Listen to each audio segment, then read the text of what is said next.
বিসমিল্লাহির রহমানির রহিম। বাংলাদেশ এবং বাংলাদেশের বাইরে যারা আমার কথা শুনেন, ভিডিও দেখেন, সবার প্রতি শ্রদ্ধা এবং ভালোবাসা।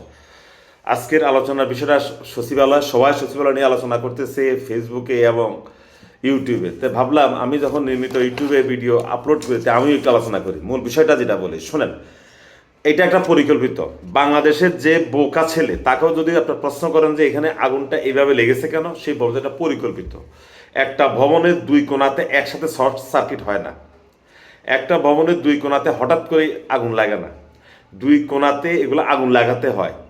যারাই লাগিয়েছে তারা লাগিয়েছে।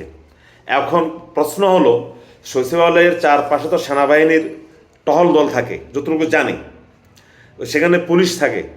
সচিবালয়ের নিচে আপনারা যারা সচিবালয়ে গিয়েছেন তারা দেখবেন ফায়ার ব্রিগেডের একটা ইউনিট থাকে। শুধু তা না, সচিবালয়ের আশপাশে সিসি ক্যামেরা আছে। তাহলে এই সিসি ক্যামেরা থেকে বোঝা যাবে যে এই সচিবালয়ে আগুনটা কারা লাগাতে পারে, সন্দেহভাজন কারা হতে পারে। এখন বাংলাদেশের সাধারণত যা হয়, ওই যে আমি বাংলাদেশে মাঝে মাঝে বলি উকিল হিসাবে, যে বাংলাদেশে মার্ডার করা সহজ, বিচার হবে বড় কঠিন। কারণ বাংলাদেশে একটা লোককে একটা লোক মার্ডার করে ফেলতে পারে, খুন করে ফেলতে পারে, দর্শন করতে পারে, কিন্তু মাগার এটাকে প্রমাণ করাটা বড় কঠিন ব্যাপার। এই যে বাংলাদেশের সচিবালয়ে এখন আগুন লাগলো, অলরেডি রাজনীতি শুরু হয়ে গেছে। কেউ বলতেছে আওয়ামী লীগের দোসর, তারা লাগিয়েছে। আবার আওয়ামী লীগের পক্ষ থেকে কেউ নিয়ে বলতে চাচ্ছে যে যারা উপদেষ্টার সাথে তারা লাগিয়েছে। আবার কেউ বলতেছে যে আমলারা লাগিয়েছে। মোটামুটি এটাকে তালগোল পাকানোর জন্য যত রকম প্রক্রিয়া, এগুলা রাত্রেবেলা যখন আগুন লাগছে তার 10-20 মিনিট পর থেকে যখন পোস্ট আসা শুরু করলো বিভিন্ন সামাজিক সোশ্যাল মিডিয়াতে, সেখান থেকে শুরু হয়ে গেছে। তার মানে বিচার কী হবে এটা আমরা বুঝতেছি। এই দল সেই দলকে, সেই দল এই দলকে, এই দল ওই দলকে। প্রশ্ন হলো এখানে যে নথিগুলো আছে এগুলার নিশ্চয় একটা হার্ড কপি বা কি বলে না, কম্পিউটার মধ্যে একটা কপি থাকে বা বিভিন্ন জায়গায় থাকে। গুরুত্বপূর্ণ ফাইলের কপি বিভিন্ন জায়গায় থাকে। সচিবালয় একটা কেপিআই প্রতিষ্ঠান, কেপিআই মার্ক করা। এখানে আগুন যখন লাগছে, এখানে এমন গুরুত্বপূর্ণ ফাইল, যে ফাইলগুলোর কপি আর কোথাও পাওয়া যাবে না, এই কথাও আবার কিন্তু বিশ্বাস হবে না। প্রশ্ন হলো এখন যারা আমরা আওয়ামী লীগকে দোষ দিচ্ছি, হ্যাঁ আওয়ামী লীগের আমলারা এটা করেছে।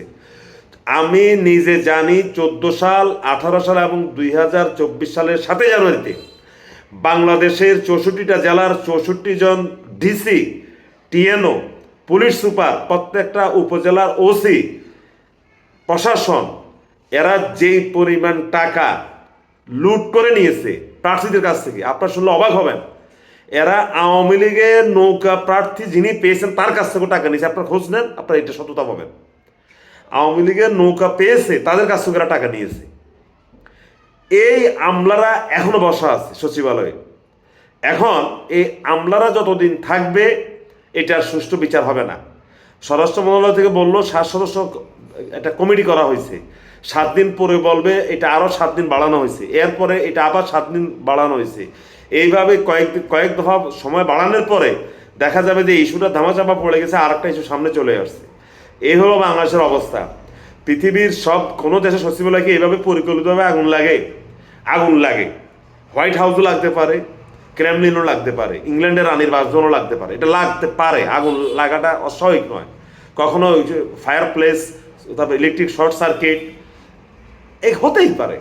কিন্তু এইভাবে পরিকল্পিতভাবে একটা সচিবালয়ে আগুন লাগবে, আমি বললাম তো দেখবেন কিচ্ছু হবে না।